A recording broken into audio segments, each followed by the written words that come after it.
Assalamualaikum warahmatullahi wabarakatuh. Halo semuanya, apa kabar? Sehat? Alhamdulillah, senang mendengarnya. Saudara, jumpa lagi bersama saya, Dalman, dalam mata kuliah penulisan populer. Anda sudah siap untuk mengikuti perkuliahan pada hari ini? Siap? Baik, saudara, kita pada hari ini akan membahas tentang materi menuangkan ide dalam sebuah tulisan populer. Nah, oleh sebab itu, saya yakin Anda setelah mengikuti perkuliahan pada minggu yang lalu, yaitu tentang mengorganisasikan bahan ya, yang Anda tuangkan dalam sebuah kerangka karangan tentunya. Nah, sekarang bagaimana sebetulnya Anda juga menuangkan ide dalam sebuah tulisan populer itu sehingga menjadi sebuah tulisan yang baik. Baik saudara, saya akan memberikan ya tayangan kepada Anda agar Anda bisa lebih mudah untuk memahami ya perkuliahan kita pada hari ini ya.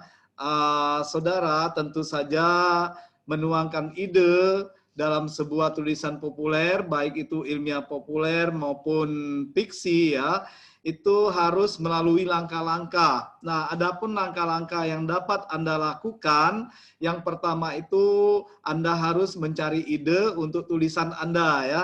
Apa idenya? Nah, kemarin kita sudah membahas bagaimana cara Anda mencari ide. Bahkan saya sering menyampaikan bahwa dalam mimpi pun Anda sebetulnya bisa mendapatkan ide untuk karya populer Anda ya. Tulisan populer Anda bisa Anda peroleh dari membaca idenya ya, kemudian dari menyimak, juga dari melihat keadaan di sekitar Anda, termasuk dari mimpi Anda sendiri bisa Anda jadikan sebagai ide tulisan Anda. Kemudian saudara, setelah Anda mendapatkan ide, Anda harus menentukan topik ya. Nah, apa topik tulisan Anda? Tentu saja topik itu yang berhubungan dengan hal yang akan Anda kembangkan dalam tulisan Anda ya. Jadi topik ini yang harus Anda kembangkan dalam tulisan Anda. Saudara, selanjutnya setelah Anda menentukan topik, Anda harus menentukan tujuan tulisan Anda. Nah, tujuan Anda menulis itu untuk apa begitu. Kemudian untuk siapa juga sasaran pembacanya. Jadi yang keempat, Anda harus menentukan sasaran pembacanya. Nah, sasaran pembaca ini bisa jadi saudara untuk anak-anak, untuk remaja sasarannya ya, kemudian untuk orang dewasa ataupun orang tua.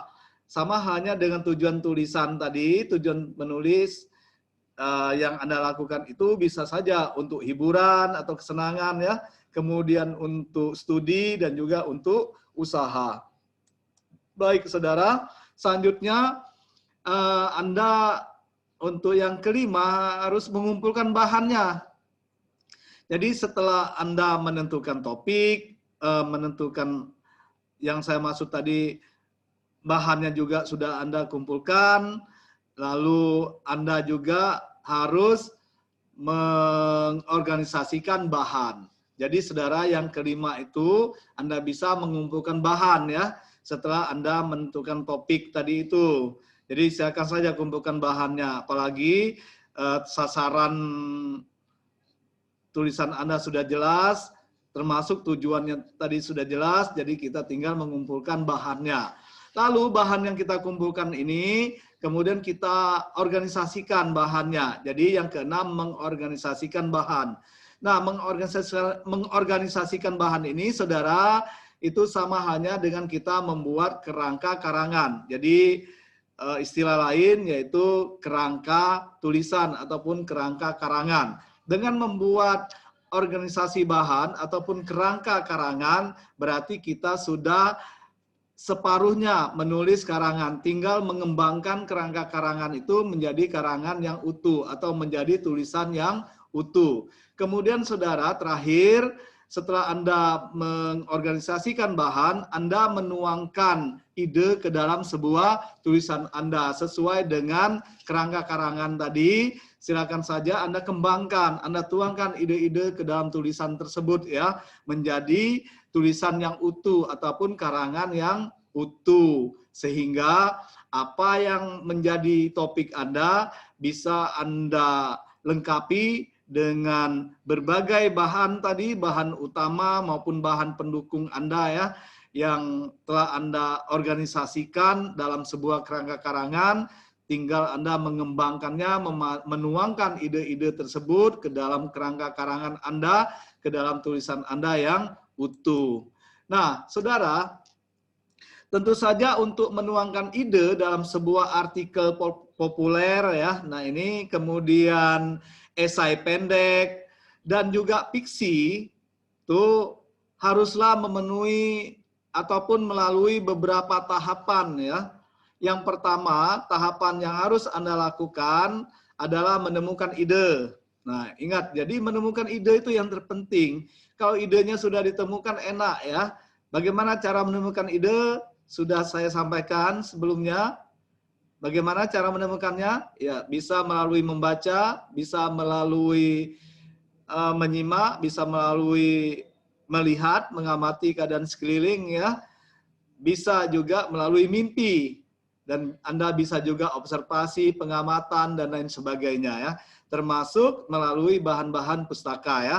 Baik, saudara, yang kedua, memilih salah satu ide yang menarik dan aktual yang akan dijadikan sebagai topik tulisan. Nah, ini penting bagi Anda yang akan menulis sebuah artikel populer, juga esai pendek, dan tentu saja fiksi. Fiksi itu bisa berupa novel, cerpen, roman, ya, naskah drama, termasuk Anda menulis cerpen, Anda bisa menemukan idenya dan juga bisa memilih salah satu ide yang menarik dari hasil temuan Anda itu. Tentu saja bisa jadi idenya ide yang aktual yang akan Anda jadikan sebagai topik tulisan Anda.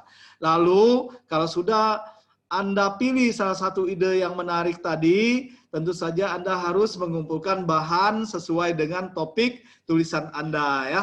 Nah, kemudian saudara, kalau Anda sudah mengumpulkan bahan sesuai dengan topik tulisan Anda harus mengorganisasikan bahan tulisan tersebut ya. Nah, dalam mengorganisasi bahan tulisan ini, Anda tentu saja harus membuat kerangka karangan. Pada dasarnya mengorganisasikan bahan ya sama dengan membuat kerangka karangan. Supaya Anda tidak keliru, setelah mengorganisasikan bahan tulisan tadi, Anda pilih-pilih, Anda klasifikasi bahannya, buatlah, masukkan ke dalam kerangka karangan.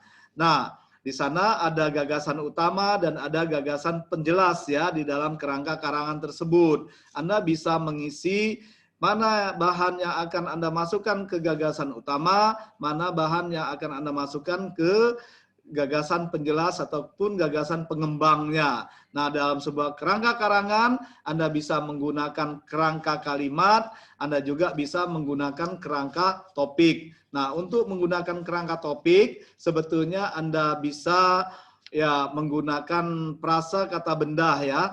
Kemudian kalau kerangka kalimat, Anda harus menggunakan ya klausa-klausa. Kalimat yang memang agak sulit jika dibandingkan dengan kerangka topik pengembangannya ya. Nah, lalu saudara, setelah membuat kerangka karangan, Anda tinggal menuangkan ide dalam sebuah tulisan sesuai dengan kerangka karangannya. Silakan dikembangkan, dituangkan ide Anda dalam sebuah tulisan yang utuh ya, sesuai dengan kerangka karangan yang telah Anda buat. Saya kira itu saudara, mudah sekali. Jadi kalau kita mau menulis ya, yang jelas ada keinginan kita untuk menjadi seorang penulis yang sukses, seorang penulis yang baik, yang tentu saja bisa membuat si pembaca menarik untuk membaca tulisan kita. Oleh sebab itu, Anda harus semangat untuk menulis, karena menulis ini bisa jadi menjadi suatu pekerjaan yang mulia ya. Profesi. Jadi menulis juga merupakan salah satu profesi yang bisa Anda manfaatkan peluang ini, dan jangan dikira dan jangan disangka menulis tidak bisa menghasilkan uang yang banyak. Dengan profesi menulis Anda pun bisa menghasilkan uang yang banyak ya, apalagi novel Anda laris manis, misal buku-buku Anda laris manis, saya yakin ya Anda akan menjadi orang yang juga kaya raya dengan menulis ya. Banyak itu contohnya ya, Andra Hirata dengan hanya satu novel Laskar Pelangi menghasilkan banyak uang juga. Nah, apalagi ditambah dengan karya-karya yang lainnya. Saudara, saya kira cukup sekian yang dapat saya sampaikan. Saya berharap Anda bisa memahami apa yang saya sampaikan dan saya jelaskan barusan ya. Nah, untuk itu agar Anda lebih mendalami tentang bagaimana menuangkan ide dalam sebuah tulisan populer ini, saya minta Anda membuat rangkuman apa yang sudah kita bahas ya. Kemudian rangkumannya silakan dikirim ke email saya yaitu dalman.bangka@gmail.com. Saudara, saya kira cukup sekian ya. Silakan saja Anda baca hal-hal yang berkaitan dengan pokok bahasan kita pada hari ini. Silakan saja Anda baca buku saya yaitu tentang penulisan populer karya Dr. Dalman MPD yang diterbitkan oleh PT Raja Gerapindo Persada Jakarta yang beredar di seluruh Indonesia, termasuk keterampilan menulis ya, karya Dr. Dalman MPD, karya saya. Silakan juga Anda baca, Anda cari yang berhubungan dengan menuangkan ide dalam sebuah tulisan populer yang tentu saja saudara ini banyak sekali buku-buku yang bisa Anda baca yang berkaitan dengan topik yang kita bahas pada kesempatan ini ya. Silakan saja Anda manfaatkan sumber-sumber yang ada di internet juga ya untuk menambah referensi Anda. Saya kira demikian saudara, terima kasih atas perhatian Anda. Saya yakin Anda pasti bisa. Sampai jumpa pada perkuliahan berikutnya. Terima kasih. Wassalamualaikum warahmatullahi wabarakatuh.